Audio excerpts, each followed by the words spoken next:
อวารัตเยนะกตังสัพพังอปาราทังขมัตตุโนพันเตมหาเถเรปมาเทนะอวารัตเยนะกตังสัพพังอปาราทังขมัตตุโนสัมมาพันเตอะหังโวปมามิตุมเหหิปิเมตุมิตพังธัมมาพันเตอะหังโวในประเพณีปีใหม่สงกรานต์บืนปีใหม่วันที่วันประชาสมมติผมก็ได้เป็นตามประชาก็คือว่าเป็นครูบาอาจารย์เราผ่านไปแล้ว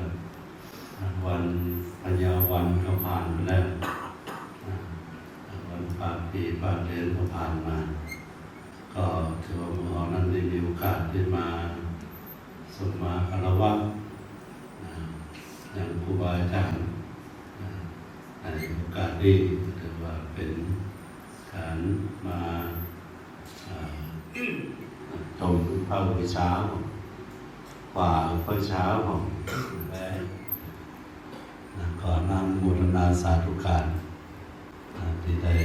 ท่านได้บวชเป็นพระสงฆ์อุปสมบท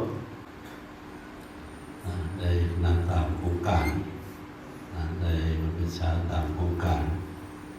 ปกติการบวชข้ามสงกรานต์นี่ยากดูแลยากเพราะว่าภาพพอดีเนรนี้ก็เป็นผู้ทุชนที่เวลาหมดเคยหมดที่เวลางานเคยงานเคยหมดจะสนุกสนานเคยหมดด้วยวัน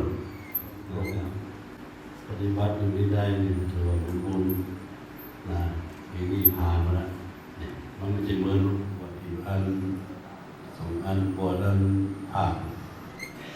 อบรมอยู่เนี่ยบวชแล้วแบบเยี่ยมต่อเลยไปสอนไปสอนเรียนขึ้นมาตั้งแต่มาก็เคยอยู่มาละ19ตามสร้างวัดปุ๊บขุดพระปุ๊บมาเลยนิมิต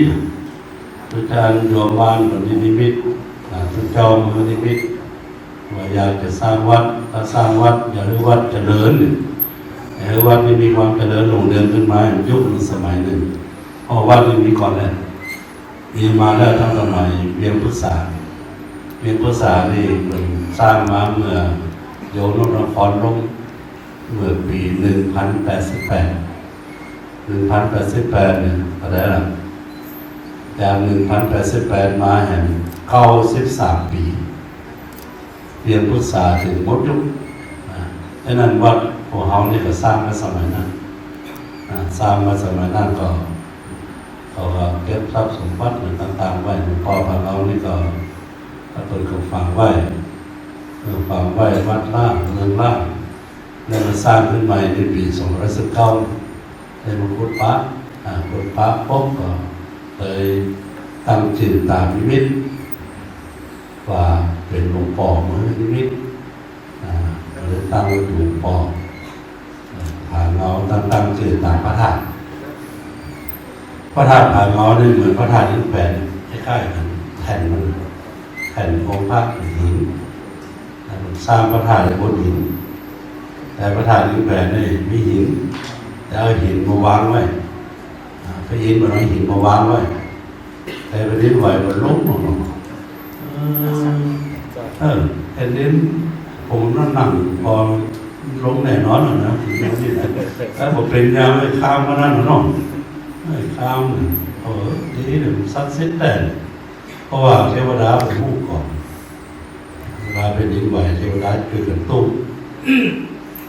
รู้จักไหมกันตุ้มนะ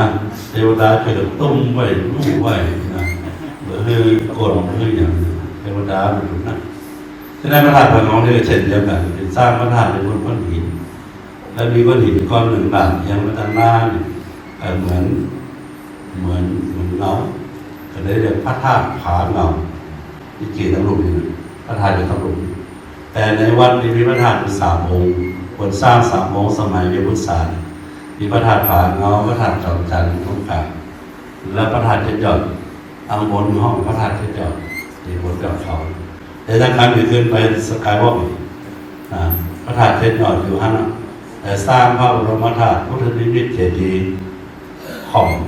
แอนของพระธาตุเจ็ดยอดเก่าเขามีสามพระธาตุอยู่ตรงนี้ฉะนั้นที่วัดนี้เป็นวัดเก่าแก่สร้างมาในเมืองเวียงพุทธาในยุคของโยมนครนาคพันธ์ชัยบุรีศรีสร้างแสนยุคนั้นความเจริญอยู่ฉะนั้นนำมาที่นี่ก็เหมือนมาเมืองเก่าแต่เวียงแก้วนั่นเวียงแก้วแถวเวียงแก้วนั่นเดี๋ยวอยู่แถวนั้นนี่จะเป็นดินแดนของพระเจ้าพรหมมหาราช